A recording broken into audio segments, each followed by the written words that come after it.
Remember your last first date.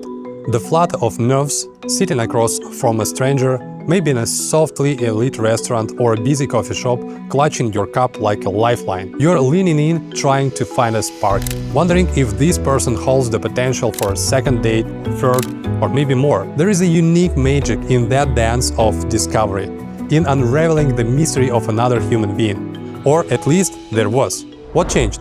This summer, an app called T skyrocketed in popularity, promising to demystify dating by letting women share information and warnings about their exes. But is this digital gossip grapevine a tool for safety or a recipe for disaster? What does this say about us, about modern romance? And where did the genuine connection go? Hi, I'm Mike Inishev, and today we are breaking down the phenomenon of the T app and how it started with good intention and ended up in code. Don't swipe left or right, just hit that subscribe button and let's spill the tea.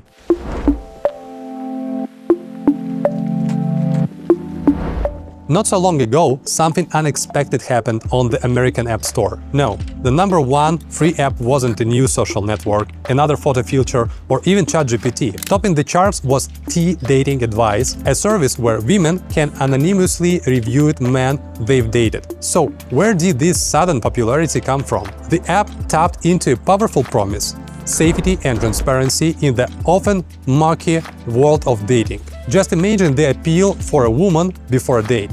She can check if the guy has a history of shady or even criminal behavior, see if other users have raised red flags, and avoid becoming just another negative review herself. But the need for safety isn't something new for women, and the T app is not the first to address it. For a long time, women have created private groups to share safety tips about dating. This includes popular Facebook groups like "Are we dating the same guy?", where women post pictures of men to warn others about bad behavior. The app Lulu, which had a man reviewing feature, and industry-specific Google Docs inspired by the Me Too movement that were used to source anonymous complaints against men alleged to have behaved inappropriately toward their colleagues. The power of whisper networks is also worth mentioning. Long before apps, women relied on informational private conversations between friends, co-workers, or classmates to warn each other about dangerous men. These networks have always existed to help women stay safe while avoiding direct confrontation. Plus, it's impossible to deny that dating got harder. Research shows that dating, especially online, has become harder for most people in the last 10 years. Many women felt dating was safer in the past when people often met through friends or family, which naturally held people accountable for their behavior. Summarizing all the above, it's becoming obvious that women already wanted to share information to stay safe, but they lacked a simple, dedicated, and large-scale app to do it. And the T app filled that gap. The question is, can a man build a sisterhood to protect women from bad dates? According to the T app, yes, he can. Founded in 2023 by tech capitalist Sean Cook, the app was born from personal experience. After witnessing his mother get catfished while online dating, Cook was inspired to build a solution he believed would make dating safer for women. The platform was marketed not just an app, but as a movement. Its makers promised it could find verified green flag men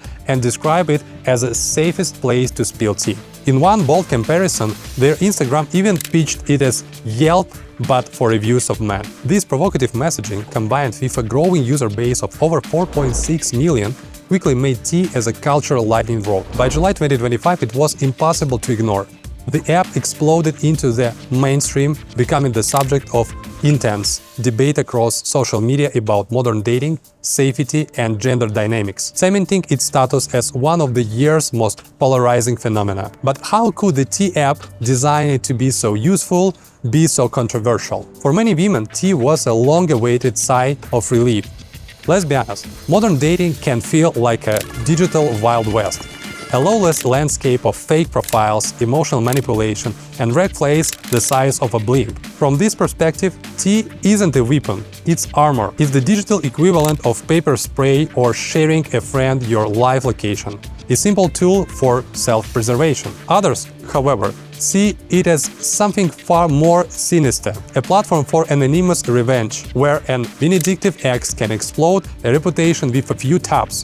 No messy confrontation required. Not to mention that the very act of enabling users to post photos of men online without their consent violates their privacy rights. And then there is a small third group that sees an even bigger, more disturbing picture. They argue that apps like T represent the final, grim stage of turning people into products. We've long shopped for partners on digital shelves based on photos and bios.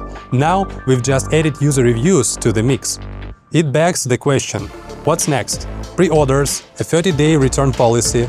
It sounds like a dystopian punchline, but for some, it's the logical and terrifying endpoint of where we are all headed. You know how people always worry about what-ifs with new apps.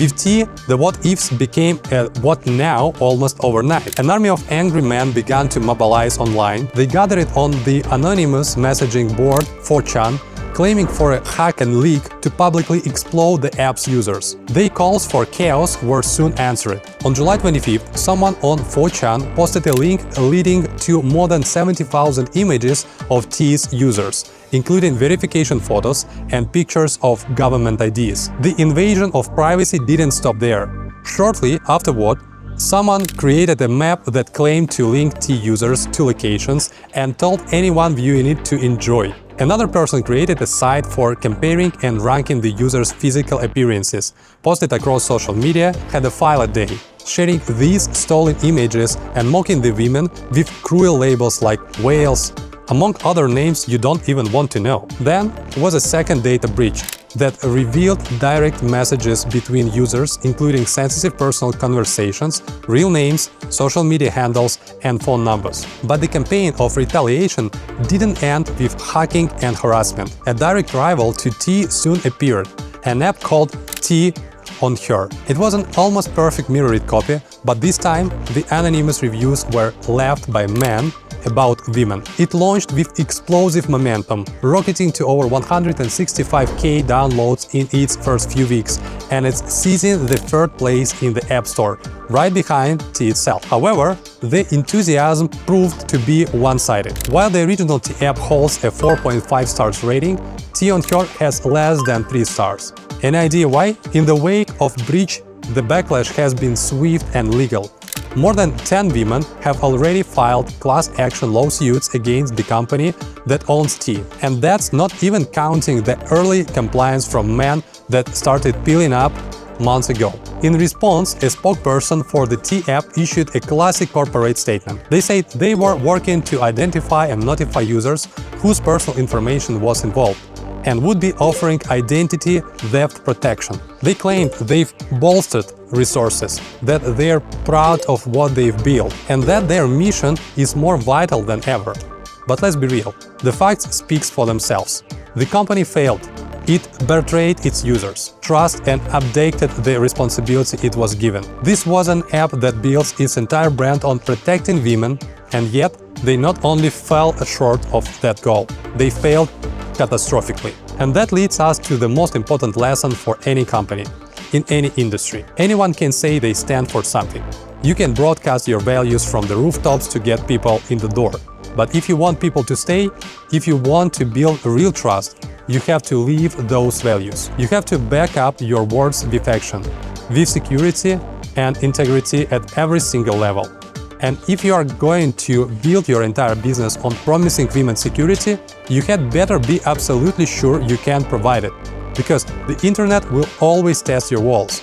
And trust, once broken, is incredibly hard to get back.